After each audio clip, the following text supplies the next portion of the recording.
Good morning to all of you.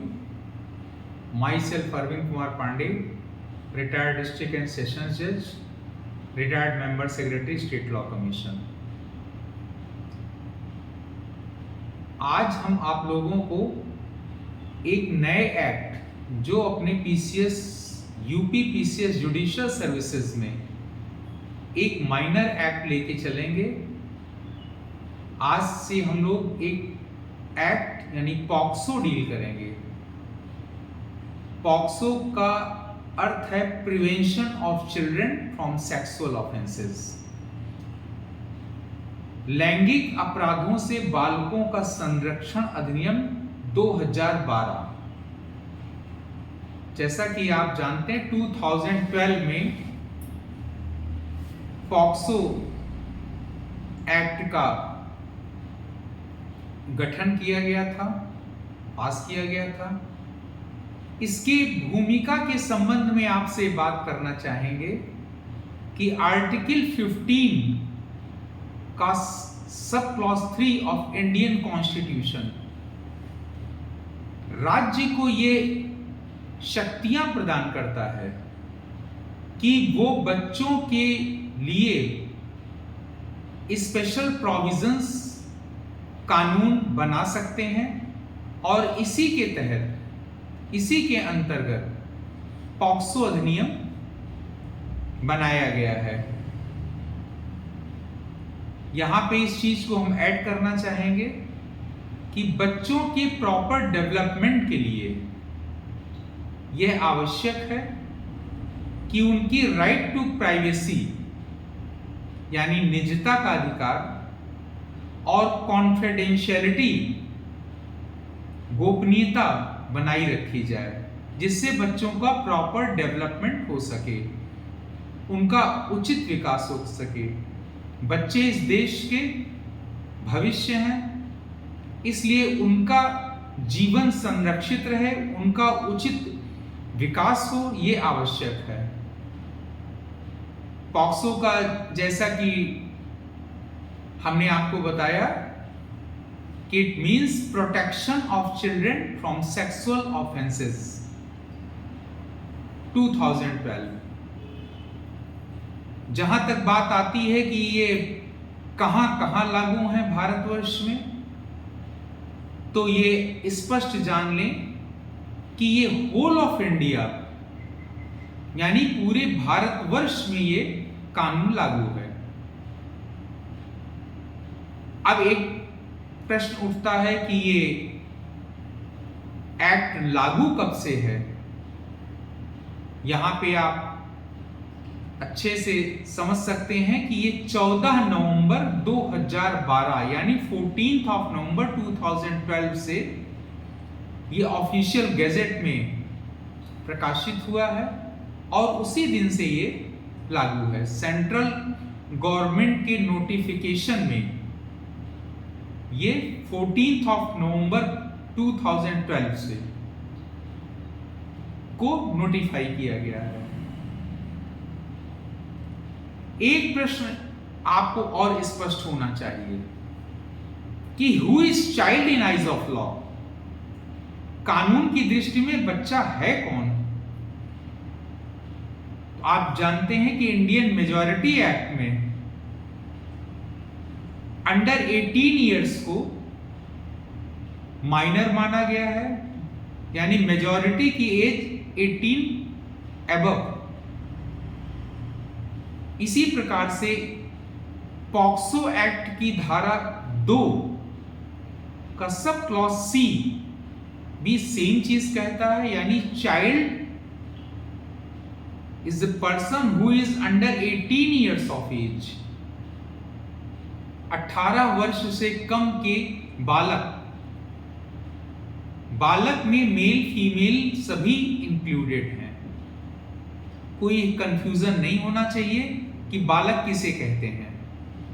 Male and females both come with in the ambit and the scope of the child.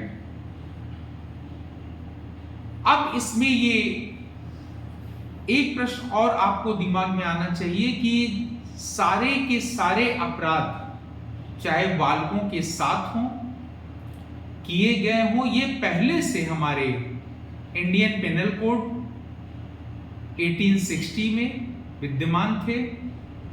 भारतीय न्याय संहिता BNS जो 2023 है उसमें भी है।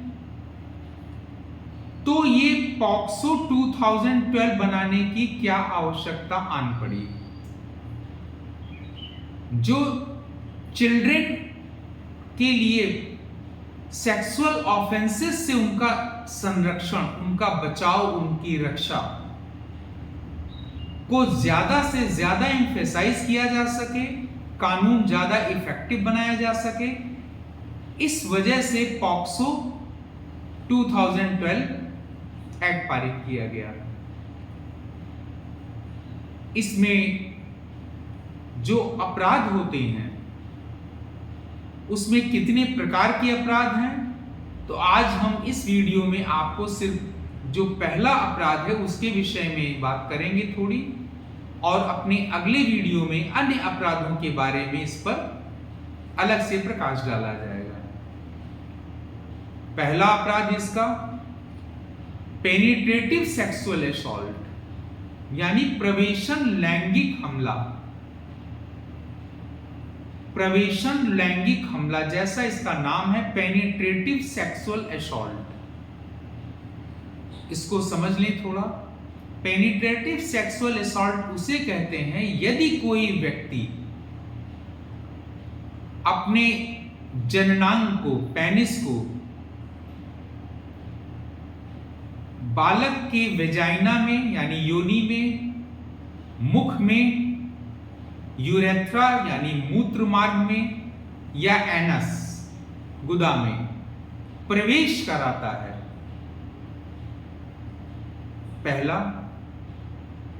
दूसरा इसका स्कोप आता है कोई अन्य ऑब्जेक्ट, कोई अन्य चीज या शरीर का कोई अन्य अंग जननांग को छोड़ करके, पेनिस को छोड़ करके, अगर उस बालक के वेजाइना में यानी योनि मार्ग में, यूरेथ्रा यानी मूत्र मार्ग में, एनस यानी गुदा में प्रवेश कराए,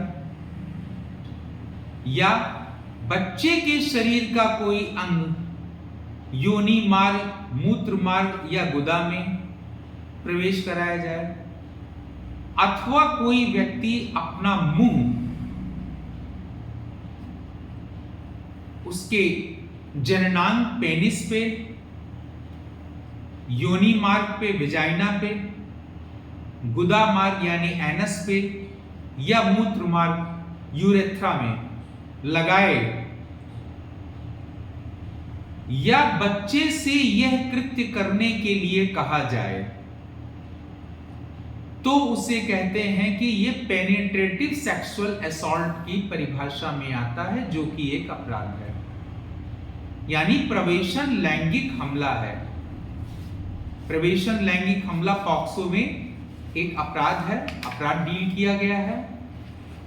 और आप जानते हैं कि अपराध का अर्थ होता है कि जहां पर दंड का प्रोविजन दिया हो। अगर दंड के प्रोविजन नहीं है, दंड का प्राविधान नहीं है, तो अपराध नहीं है। There must be penalty for every offence. अब जानना चाहेंगे कि ये प्रवेशन लैंगिक हमला के लिए कितना दंड दिया जा सकता है।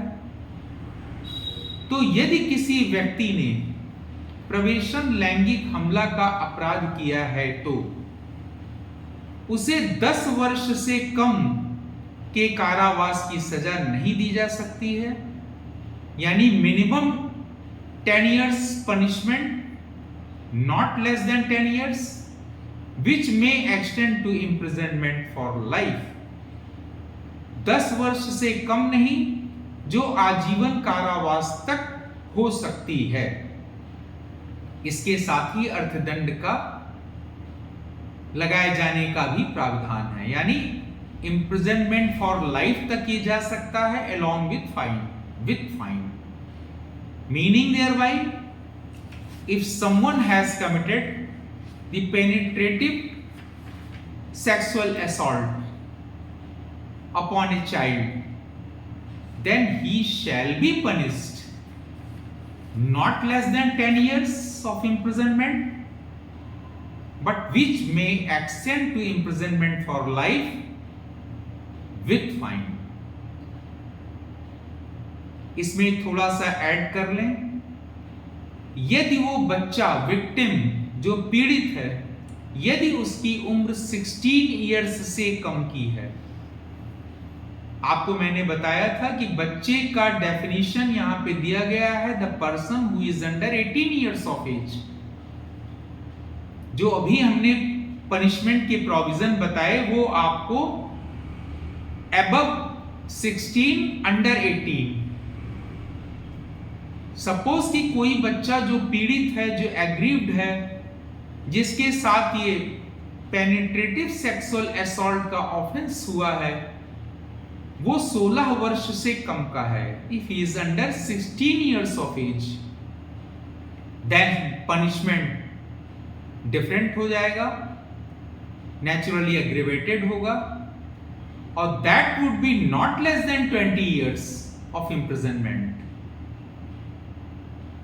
may extend to imprisonment for life, which means remainder of natural life and fine।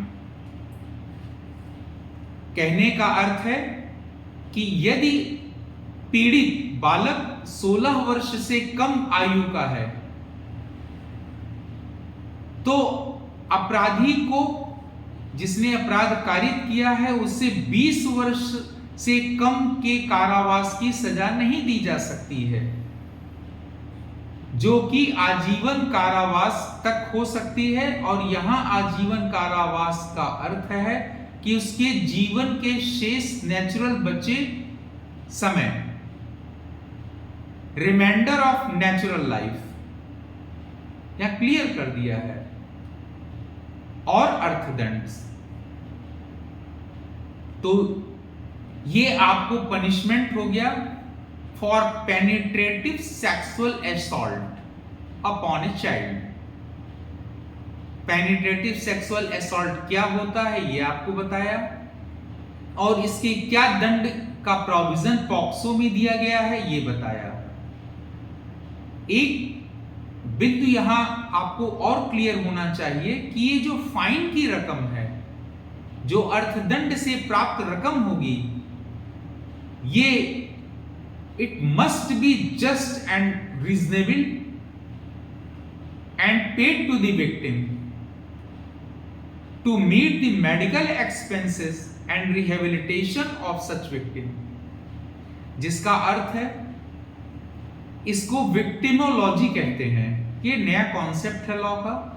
Victimology का अर्थ होता है कि जो अर्थदंड से प्राप्त रकम है वो पीड़ित को दी जाएगी, इसके लिए ये जस्ट और प्रॉपर होना चाहिए, रीजनेबल होना चाहिए, और ये हमेशा पीड़ित को दे दी जाएगी, ताकि उसके जो चिकित्सीय खर्चे हैं, उसको पुनर्वासित करने के लिए जो आवश्यक है पीड़ित को, उसमें वो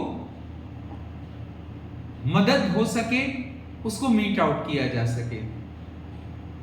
तो ये आज आपको जो first offence under POCSO act है, इसके विषय में आपको मैंने थोड़ा सा बताया कि पेनिट्रेटिव सेक्सुअल असॉल्ट यानी प्रवेशन लैंगिक हमला प्रथम है। आगे अपने वीडियो में हम नेक्स्ट ऑफेंस जो पॉक्सो के अंदर आएगा, एग्रीवेटेड पेनिट्रेटिव सेक्सुअल असॉल्ट यानी गुरुतर प्रवेशन लैंगिक हमला पर बात करेंगे। और ये आज यहीं तक। Thank you very much.